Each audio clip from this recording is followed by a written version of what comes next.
Hi, and welcome back to Reflect Forward. I'm your host, Carrie Siggins, and I am so glad you are here today. Today, I want to talk about how to find common ground with people you don't like, with coworkers you don't like, with employees you don't like.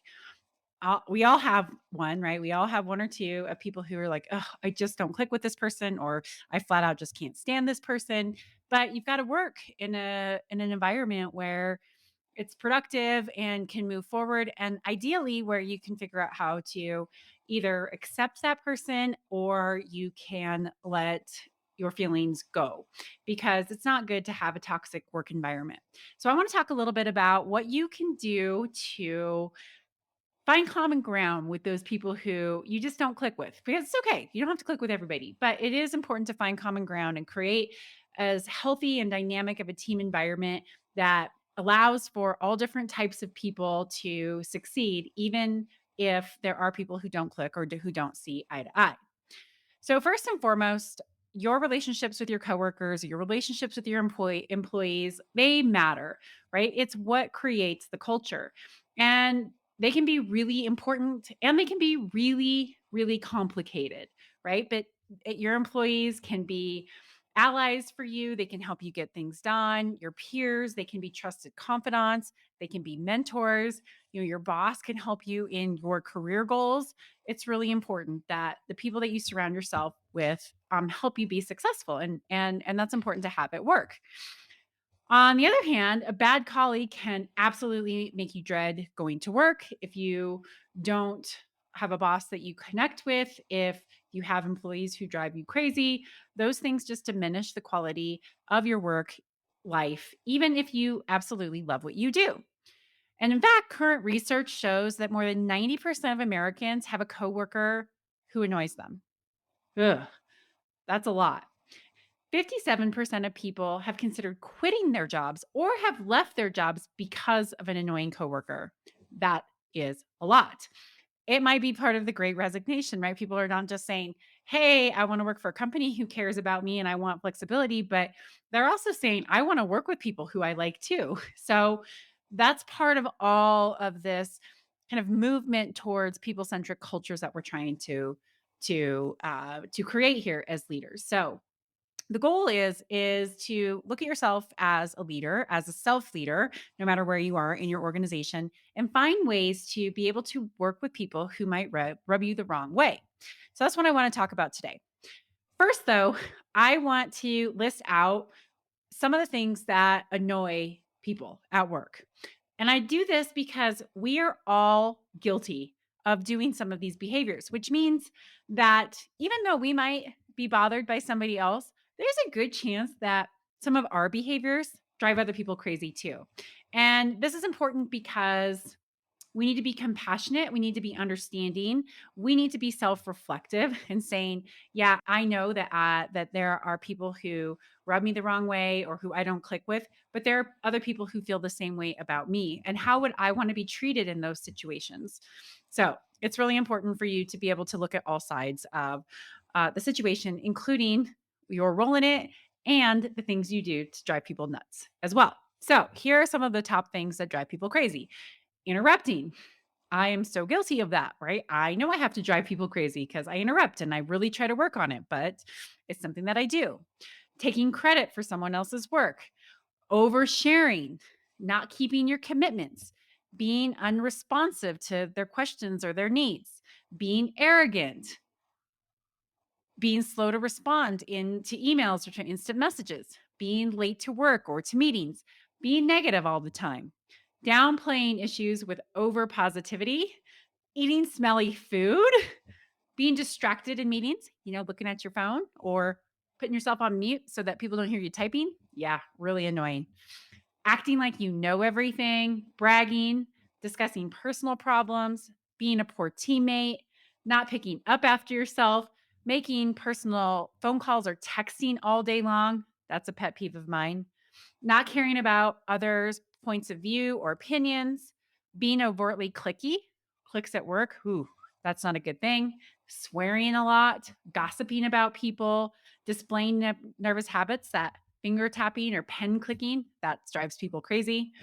sending rude or obnoxious emails, berating a teammate in front of others, not making decisions, not pulling your weight, judging your colleagues harshly, being too noisy or talking too loudly, discussing politics or partisan issues, being too nosy, being too black and white, or on the flip side, taking too many risks. So I share all of that because we all do some of those things, which means that we drive some people crazy too. So that just helps give some context. It's easy to point out those things and others that you don't like, but really, those people are holding up a mirror to say, hey, maybe you do some of these things as well. So those are a list of my top like 30 things that drive at least me crazy at work. I'm sure there's others, but that's a good comprehensive list. So let's talk about some of the things that you can do about those coworkers you dislike. So the first step is understanding why. What triggers you about them? Well, and understanding that will help you navigate the situation. So be honest with yourself. Why don't I like this person? Why don't I get along with this person? Why does that particular habit drive me crazy? You may not be able to change the situation, but when you know more about the reason why that person bothers you, you can gain control over the situation because you can choose your mindset. You can choose to give that person feedback. You can choose to let it go, which we'll talk about mindset later on. But it's really important that you start with you, right? Why does this person bother me so much? Why? What are the triggers there? Because then you can do something about it. The second thing is to try to find common ground. So first of all, what is common ground? So common ground is a topic or opinion or an interest that two or more people can agree about, even when you disagree on everything else. But common ground can help you come together in a positive way by focusing on the things that you do agree upon. And too often in life, we focuses on the differences, right? I'm different from that person. This person is like that. I'm not like that. And it's easy to fixate on those things that are different about an argument, about a work style, about beliefs. It's so easy to disagree today. And we get so busy doing all of that that we forget to pay attention to the things that we actually do agree on. And if we start with where we agree, then you can find that common ground and maybe realize that those things that you disagree on are not that big of a deal.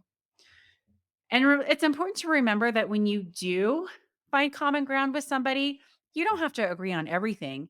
You can just have those overlapping places of agreement, whether that's on an interest that you share or an idea that you both think is good. There's all kinds of places that you can find the good, find the agreement if you look for it. So, how do you find that common ground? Well, first, you need to be present in the conversation.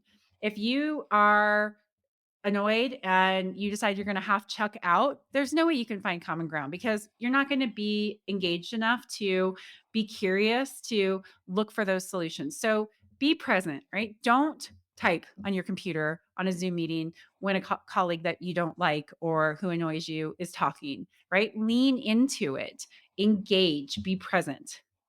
Second, always seek to understand, not to prove that you're right? To just really truly what we call at Stone Age, listen and learn, not just listen to then argue your point or argue your side. Listen to learn, ask questions and be curious. Focus on the big picture, not the details. So, this is really important. Focus on the why versus the what. Oftentimes, we get caught up into the details before we really have agreed upon the reason why we're doing this. So, if you focus on the big picture, like, oh, here are the outcomes that we would like to achieve, then maybe the details of how you get there don't really matter. But if you just jump right into the details and there's not agreement on that, then you're missing the big picture and you're losing that opportunity to take a step back and say, okay, we agree on these things. That what's really important for us to figure out. Going back to the common ground thing, obviously acknowledge what you agree about. Say it out loud. I acknowledge, hey, we agree in this area. Let's build from this. That's really important for creating a situation where people can back down from I have to win, I have to prove myself, or doing things that might drive you crazy. So we can agree on this coming from this place. Let's start from here. acknowledge it verbally. The next thing is honor the person.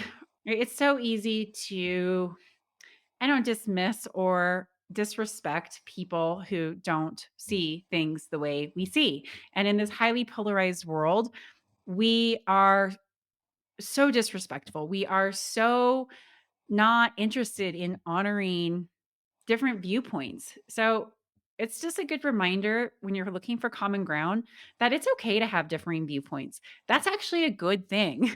We make better decisions when we look at problems from all different angles. And having different belief systems doesn't make people bad. It just makes it a different belief system. And I say this all the time, just because you believe it's true doesn't make it actually true. Just because you say it or think it doesn't mean that it's actually true. And so when you honor other people and from their viewpoints, from their belief systems, it's so much easier to say, yeah, I don't agree with you on that, but I can find other places to agree with you rather than like, ooh, you don't believe the way I do. Therefore, you are a bad person. That is not going to help you find common ground. Always communicate with kindness. That's really important when you're looking to find common ground. Negative language, divisive language, accusatory language, anything that's going to like try to poke the bear, right? To press somebody's buttons, like that is not healthy in any team dynamic. And don't do that. It doesn't help you find common ground, and it doesn't help you build relationships. And all it does is just let a dysfunctional relationship fester. So communicate with kindness. It's amazing what kind words can do to help a situation. Again, this whole bigger picture thing in mind, work towards results, not towards a specific solution. That's really important, right? Okay, we're trying to achieve this milestone in this project. Let's work towards getting that done, not the specific how. That allows for people to be able to come in with different ideas, and it allows you to compromise so that you can get the result that you're looking for, not necessarily get your way on how you're going to get that result. And then finally, it's the being willing to compromise. When you're looking for common ground, you have to compromise. You have to be able to say, "Yep, that's okay. I might not have done it that way, or I might not agree with that, but I'm good with this decision," and finding that common ground. So that's one whole topic there in this podcast here about how to find common ground. But it's really an important one because we have to find common ground. We have to find common ground with all kinds of people in our lives, at work, in personal lives, in our communities. And if we take this mindset of I'm always looking for common ground versus I'm trying to point out the differences, you will have more effective relationships at work, even if you do have very differing opinions. Okay, so those are common ground type things that's one type of problem in the workplace. Yeah, but then there's others, right? There are people who just drive you crazy because of, maybe idiosyncrasy that they have, or they have some sort of drama in their life or trauma in their life that shows up at work in a negative way that really bugs you. And so what I say to that is get to know the person. So we can make all kinds of assumptions about why a person is doing a certain thing, but we are terrible at guessing why people behave the way they do. We make assumptions without really understanding the person, and we tell ourselves these stories. Oh, this person is this way because of this. Well, stop doing that. That is not an effective way to work. It is not an effective way to relate to your fellow human beings. And I will tell you, if you take the time to get to know a person, you will probably be a lot more compassionate about their situation. I did a podcast about this a couple of weeks ago on the fact that everybody has trauma. Everybody has trauma. And we need to remember that as leaders, as humans, that we all experience trauma. How do you want people to respond to you when something triggers you that pulls out of past trauma, right? You want understanding. You want people to understand that backstory and to be compassionate. And you can only do that when you know that story. So ask questions, get to know where people came from, understand that person's journey and hardships. Be curious. Say, hey, let's go out for a beer so that we understand each other better. Empathy forces you to walk in somebody else's shoes and to make you try to understand things from their viewpoint. And that's really important. Being empathetic will help you be less judgmental. It will help you understand that person. It will help you be more forgiving. So, anybody who you don't like, just try to get to know a little bit better and see what happens. Okay, next thing is radical candor. Give the person feedback. Right? If there is something that is going on that's really bothering you about a coworker, give this person feedback. I actually just had a conversation with an employee about this the other day. She was telling me how a colleague of hers drives her crazy because she feels that he does not approach things with a sense of urgency. And so I listened to her story and I said, "Hey, have you given him this feedback?" She's like, "No, I just went around him. I just thought it was easier to go around him, but it drives me crazy." And I was like, "Well, do you think that he can fix it if he doesn't know that it's an issue?" She's like, "No." So I said, "Why don't you tell him? Why don't you be radically candid?" We teach the radical candor model at Stone Age, which is I care enough about you and our relationship and our teams to give you this feedback. So I helped walk her through how she was going to give him this feedback and how also to be curious because maybe the way that she was seeing it was inaccurate. So we practiced. So she said, "Okay." I said, Tell him, if I'm him, tell me how you experience me when you feel like I'm not operating with a sense of urgency." So start by saying, "When you do XYZ, I experience it like this." That's being direct, is being clear, and clarity is kindness. And it allows you the opportunity to be helpful. People can't really argue with your experiences, but they can help you say, "Oh, well, that's not at all what I meant," or, "Here's my side of it." So she went to him and she said, "Hey, when you don't approach a problem that I bring to you with a sense of urgency, I experience it as you being a poor teammate, as you being somebody who doesn't care about the customer problem, about the problem that I'm trying to solve, and it doesn't feel good. It makes me feel like I have to go around you to get an answer, and I don't want that. I really want to have a healthy relationship with you. So can we talk about this?" That is direct, it's kind, it's helpful, it's truthful, right? Somebody can say, "Oh, okay, yeah, let's talk about that." It opens up the conversation. Then, when you are being candid, you can give a suggestion. Like, "It would be helpful if you did this instead." And so she would told him, "It would be really helpful if you just sat down and you asked me some questions so that you understood my sense of urgency, so that I can feel less stressed, so that when I go talk to my customer, that I can help him feel less stressed or her feel less stressed." So offer that suggestions and then ask questions and be open to hearing their side of things. So tell me, with this sense of urgency, like, do you feel that you approach it with a sense of urgency? Is there something that I'm doing that is creating you not wanting to work with me? Help me understand. And then commit to working on the relationship together. This is such a powerful tool to be able to use this radical candor model. I care enough about you to give you this feedback. When you do XYZ, I experience it like this.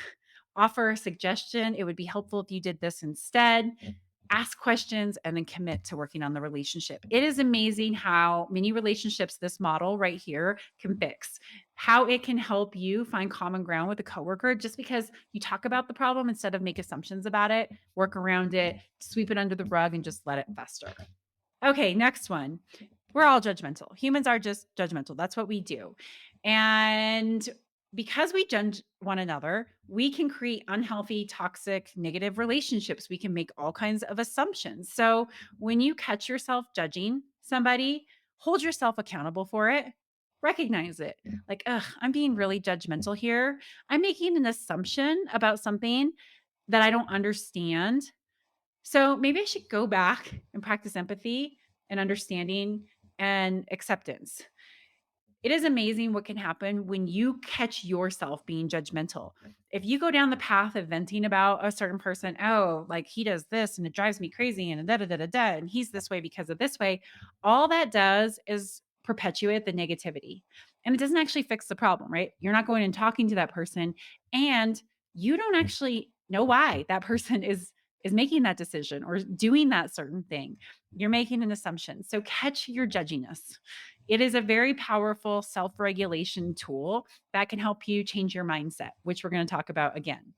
So, when you catch yourself being judgmental towards a coworker, ask yourself, why am I feeling this way? How can I be more curious? How can I seek to understand?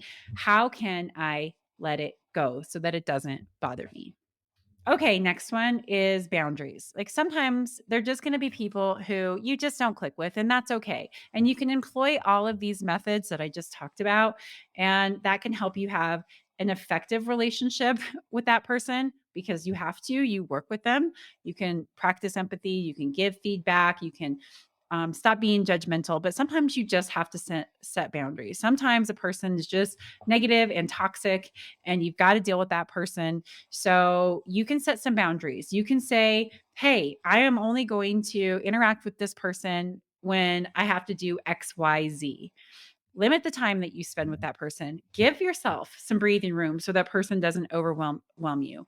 Try to figure out how to disconnect emotionally from them, right? Don't get caught up in somebody else's drama, right? Just because somebody else is negative does not mean that you have to go down that path if you disconnect emotionally from them. Physically separate yourself when you know that it's going to lead to a negative interaction, right? Okay, I'm not ready to have this conversation with this person, so I'm not going to interact yet until I know that I'm in the headspace to be able to have it. And if you do know that you're going to go into an emotionally charged situation, because it happens, right? Take a deep breath, calm your mind. Know that this relationship, while it might be difficult, there is a gift in it if you look for it. Because, in the very least, it can just teach you how to be able to navigate tough situations with difficult people better. And we're always going to have that in our life. And how we navigate it is up to us. So you can use it as a practice, as a learning tool. So take that deep breath, calm yourself, calm your mind, calm your nervous system before heading into the conversation. All right. And then finally, and this is the most powerful one, and this is really about your mindset. Oftentimes, people do what they do because of themselves, not because of you. In fact, more than often, like 99.9% of the time, it's really because of what's going on with them. And it's really easy to get hurt, to get annoyed, to have an emotional response. But what happens if you chose not to do that? What if you decided not to take what they say or do personally? Like, that's a really powerful thing. In fact, someone once told me the most selfish thing you can do is take something personally, which means, like, why are you making this about yourself? Usually, somebody's poor behavior, attitude, issues, right? They're about something that's been happening with them in the past, or in the present, but not really about you. So don't take it personally. It's amazing what happens when you say, "Oh, huh, that person is in a bad mood. There must be something that's going on," rather than that person is in a bad mood and mad at me. And now I'm going to be affected negatively because of it. You can choose your mindset. What if you chose to just accept the person for who they are? What if you said, this person is quirky? I work with somebody at Stone Age who is on the spectrum, and he has a habit of walking away in mid sentence. And the first time I experienced that, I was like, that is so rude. Like, I was in the middle of a sentence and he just walked away. And then as I got to know him better, I realized, okay, there's something that's off here. It's just a quirk, and he's overloaded. Like, he can't talk about it anymore. And so instead of taking it personally, I just smiled. So when the conversation is over and he walks away, the conversation is over.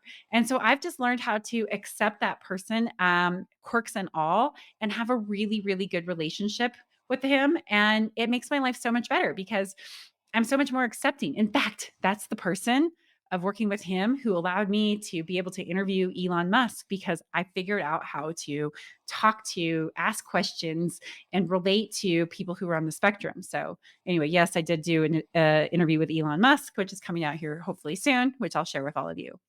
Anyway, it's all about mindset, right? You can choose to just accept somebody. You can choose to just love that person for who they are, because love fixes all. You can choose to not let them rub you the wrong way. You can choose not to judge them. You can choose to change your mindset. Remember, we all have annoying habits, and we all want to be accepted and respected for who we are. We all want to just be loved with our quirks and all, too. And we can honor other people that same way by considering our mindset, changing our mindset. All right. So those are my tips on how to be able to, deal with an annoying coworker. Most of it falls on what you can do. And that's the empowering piece of this. You cannot change other people. You can certainly give people feedback, which might help them be able to change themselves, but you cannot change them. You have to decide how you are going to show up in that relationship, how you are going to let it affect you, and how you are going to handle it by giving feedback, by setting those kinds of boundaries. And I really encourage you to do that in a healthy way. You don't want to be one of those 57% of people who say, nope, I have to leave because the person drives me crazy. At least not without trying, without owning your part in the relationship and doing everything you can to figure out how to have a better relationship with that person. Because I can promise you, when you learn how to do that, when you learn how to find common ground with people who you disagree with or who you dislike, it will make it so much easier in the future when you come across these kinds of people, and it makes it so much more accepting, and that's what the world needs. We just all need to accept that we're different and that's okay, and we don't have to hate each other or dislike each other or, wanna pull our hair out because we have these differences. We can celebrate them and find that common ground so that it's more pleasant life for everybody. All right. So that's my episode for today. I do have a question of the week, which comes from a person on LinkedIn who said, I get defensive every time I get feedback. What can I do to receive it better? Oh, this is a good one, right? First of all, you are not the only one. It's really hard to not get defensive when you get feedback. But if you want to be a great self leader, a great people leader, and if you want to be a great teammate, you've got to learn how to be able to receive feedback well. So, here are some of the things that I do. When I feel myself getting defensive about a piece of feedback that I'm giving, I take a deep breath and I say, there's going to be a gift in this. Look for the gift. Look for the gift, which then allows me to say, thank you. Thank you so much for this feedback. And then I always say, I know it wasn't easy for you to tell me that, because acknowledging that it's hard to give feedback honors the other person, but it also takes some ownership because it's probably hard for you to give feedback to certain people too, right? It kind of evens out the playing field, right? To say, yeah, I know this is hard. I can acknowledge that. Thank you for the feedback. Ask some questions if you don't understand. Okay, so can you please give me an example? Can you share with me how you felt about this? Get those details so that you can help process it. If you need to take a break, take a break. Say, wow, this was really hard for me to hear, and I want to handle it in the right way. And I feel myself getting defensive, and I don't want to do that. Or you can own your actions, and then say, but I need a minute to be able to process this. Can I sleep on this and come back to you tomorrow? And then come back and follow up and dig in and understand that feedback, but always say thank you and look for the gift in it. I always do that. I agree with probably 95% of the feedback that I'm given because, like, I know it's true. Some of it, I think it's just, a misperception of something that has happened, but I can even still own that, right? That perception that people have. And I can choose not to do anything about it, but I can say, yeah, yeah, I could see why someone thinks that. When I own the fact that people are giving me feedback because their perception is their reality, and I can figure out a way to be able to adjust myself, my behaviors, my language, my tone, the way I'm showing up to have a more effective relationship with that person, then I'm going to do that because that's what great leadership is. And so, I always take feedback seriously, and I almost believe all of it, not all the time. There's definitely been some feedback I've rejected, and it's okay for that. But for the most part, it's always better to just say, thank you. I need some time to process, be curious, and own it, and then take some action with it. So that's how I process feedback. But if I feel myself getting defensive, I take that deep breath and I say, thanks. I know that this was really hard for you to tell me. And I want to ask some questions about it. And then I give myself time to process. And processing might look ugly, right? It might be crying, it might be upset, but I typically find that after I sleep on it, I can come back in the next day and be able to say, okay, let's talk about this some more so I really understand, so I can do something about it. And so that's my advice. Hopefully that's helpful. All right. With that, I will leave you to your day. I hope you enjoyed this episode, and I look forward to hosting you on another episode of Reflect Forward Conversations on Leadership next week with an interview. And if you like this podcast, please share it, write a review, subscribe to it, leave comments on it. It always helps with the algorithms, and I love hearing from you. Thanks so much. Have a great day.